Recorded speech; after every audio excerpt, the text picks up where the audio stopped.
conviction based on experience in the past. I don't think the Qataris are.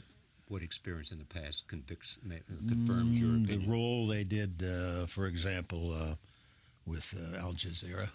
They fund Al Jazeera. That's the hometown newspaper, so to speak. But they used it very aggressively against us back in the early days when we were dealing with problems in Iraq and Afghanistan.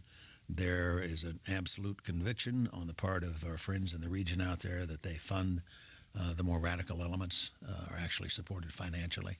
While I was there, the Saudis actually, for the first time ever, broke off diplomatic relations between themselves and Qatar.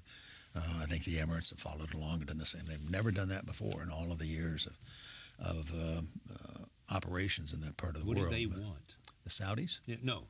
Qataris? I've asked that question of dozens of people out there, and you get the same answer. They're not certain. They want influence, is what they say. They want influence. They want influence. They want influence, and partly I think they play a good game with us because everybody again looks at it.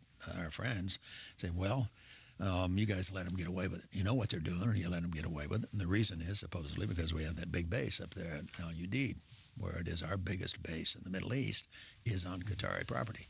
So it's leverage for the Qataris to in effect, get away with the kind of activity they do with respect to supporting the more radical elements of the jihadi movement. Yeah, but I hope you, and as Secretary Kerry and the Australians and the Brits have done, will loudly denounce the Egyptians for the 3 Al Jazeera newsmen being sentenced to 7 years. I haven't seen that. I'm not familiar with it.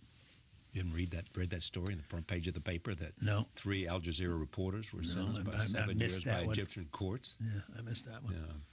When you look at